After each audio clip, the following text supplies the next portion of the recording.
कर्नाटक चुनाव से पहले एक नहीं दो नहीं बीजेपी को लगे 3 बड़े झटके।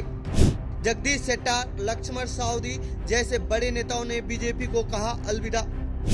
क्या बीजेपी के वोट बैंक में सीधे सेंधमारी की तैयारी में है कांग्रेस?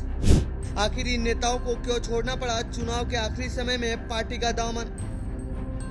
कर्नाटक के विधानसभा चुनाव में अब बस कुछ ही दिन बाकी रह गए हैं। हर चुनाव की तरह इस चुनाव में दल बदल का खेल शुरू हो गया है। चुनाव में अपनी पार्टी से टिकट न मिलने पर नेताओं की नाराजगी भी सामने आ रही है और टिकट के चक्कर में अपनी पार्टी को अलविदा कह दूसरी पार्टी का दामन थाम रहे हैं।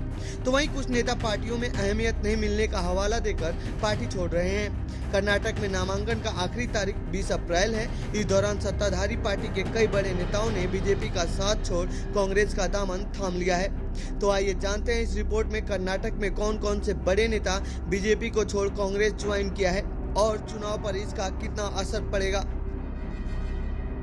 इस लिस्ट में सबसे बड़ा नाम जगदीश शेट्टार का है।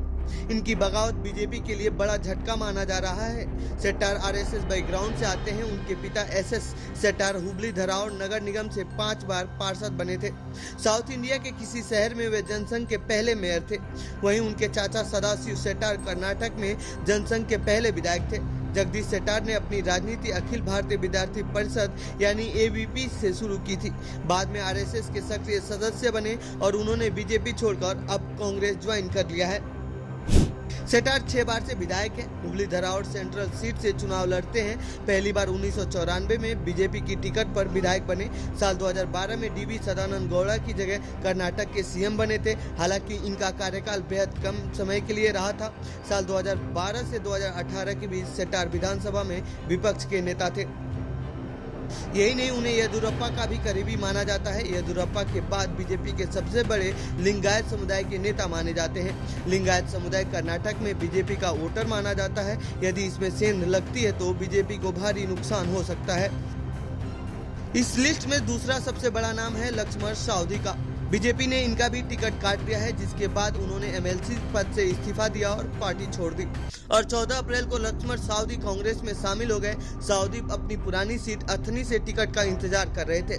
इस सीट से 3 बार विधायक रह चुके हैं। साल 2018 में चुनाव हार गए। उस कांग्रेस नेता कुमार थली से हारे, जो उस बागी समूह में शामिल थे जिसने कांग्रेस जेडीएस गठबंधन की सरकार को गिराने में मदद की थी। लक्ष्मण सावदी 2019-2021 तक कर्नाटक के डिप्टी सीएम रहे। साल 2008 से 2012 के येदियुरप्पा की सरकार में मंत्री रह चुके हैं। साल 2012 में सावदी का विधानसभा में पोर्न देखते हुए वीडियो वायरल हुआ था। वीडियो वायरल होने के बाद उन्हें मंत्री पद से इस्तीफा देना पड़ा।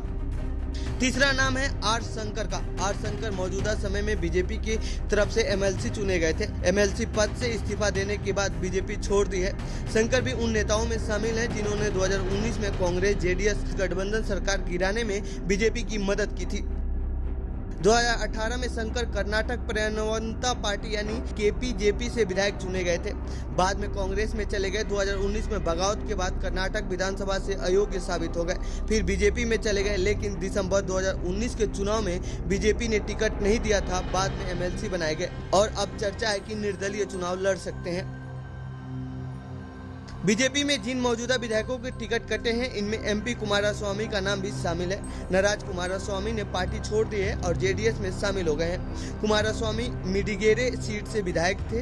हालांकि जेडीएस ने पूर्व विधायक निंगैया को पहले ही इस सीट से टिकट दे दिया था। उन्होंने टिकट नहीं देने के लिए बीजेपी महासचिव सीटी रवि पर आरोप लगाया है। तो ये थी कर्नाटक के बागी नेताओं से जुड़ी हमारी रिपोर्ट। आपको कैसी लगी यह रिपोर्ट कमेंट बॉक्स में बताएं। साथ ही इस पूरे मामले पर आप क्या कहना चाहते हैं कमेंट बॉक्स में लिखें। बाकी देश दुनिया खबरों के लिए बने रहे जनसत्ता के साथ। धन्यवाद।